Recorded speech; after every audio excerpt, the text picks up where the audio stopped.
I want to thank Senator Whelan for raising this issue and for affording me the opportunity to address the House and to outline some details, some factual points relating to the issues he's mentioned and the staffing of the prison service. In the first instance, of course, I want to acknowledge the work that is done by everyone in the prison system, and indeed many of the reforms that have been carried out there in recent times, and I pay tribute to everybody who's been involved in that. Let me look at, first of all, the issue of staff numbers. The factual position is that the prisoner numbers have reduced by 814.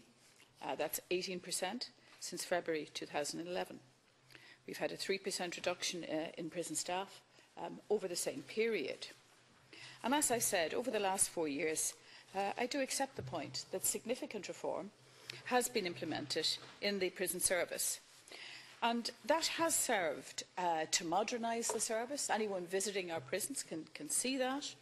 We've also had quite serious capital investment in our prisons, and that's ongoing, and that has led to significant improvements, acknowledged not just nationally, but internationally.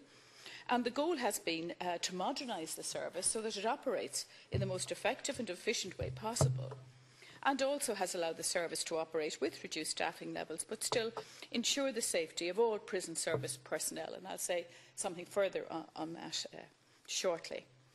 And I do want to pay tribute to all involved in these important changes. And I would say that the driving force behind the progress made to date has been what I would call the constructive engagement there has been, and the consultation between management and the Prison Officers Association on all aspects of the reform process under the joint task reviews, as has been agreed under the Croke Park Agreement. I've heard what you've had to say, Senator, and I would say that I want to see this constructive engagement and consultation continuing. I think that's in the interests of everybody who works in the service, it's in the interest of the country, and it's in the interest of having a properly functioning prison service. And I do want to put on the record, and I have discussed this with management, that IPS management are fully committed to ensuring that the staff have a safe and dignified environment in which to work, to carry out their important duties, where they have to take difficult decisions. I certainly acknowledge that. Much of the work is based on critical risk assessment on an ongoing basis by all involved.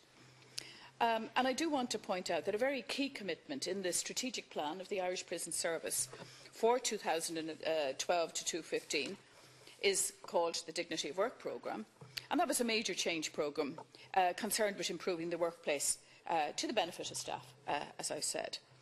And a number of areas have been addressed under that: communication, professional development, training, equality, diversity, well-being at work and acceptable behaviour. And there's been quite a number of initiatives under the programme, just to put them on the record of the House: a well-being at work policy, a framework to promote the well-being of staff, the establishment of local workplace forums, and to improve communication and consultation with frontline staff. That's all there under the programme, and that's what I want to see happening, and that's what will lead to the best workplace atmosphere and situation for all concerned. Now, I want to recognise those achievements to date, but I do want to say that the fact remains that significant savings and reforms, as set out in the Haddington Road Agreement, have yet to be achieved, I should say, to ensure that the sector delivers on its commitments. And as you know, Senator, there's a whole government commitment to that agreement and to making sure that what was in place in relation to that is delivered. And that's probably the crux of the matter at present, how we move forward in relation to those outstanding issues. A number of implementation issues have arisen in respect of the Croke Park and the Haddington Road Agreement in recent months. But I do want to assure you that management have continued to engage with the Prison Officers Associations on these issues through the well-established mechanisms contained within those agreements, and that does provide a framework, and that's the appropriate framework, for the parties to address and resolve issues of implementation as they arise, including extensive discussions under the chairmanship of the LRC. Obviously, I'm keeping these matters under review and under discussion with the Director General of the IPS and his management team, and I've also had contact with the General Secretary of the Prison Officers Association. in which I reaffirmed IPS management's commitment to continuing to engage with the association. You have said, Senator, in your opening remarks that the Prison Officers Association are not afraid of reform or change, and I welcome your comments in relation to that. I'll repeat again that management are committed to working with them. I would want to see a continuation of the engagement and consultation that has been there before. I think you have used some phrases there that are not, in my view, accurate in relation to the management position on this issue. I do believe that the management are interested in the point that you made, which was about fair play and working with the association. And I certainly don't want to see further confrontation between the prison officers and the management. As I said, what I would like to see at this point, and hope that both sides can engage in, is a kind of constructive working together that would lead to the resolution of the outstanding issues under Croke Park and Haddington Road.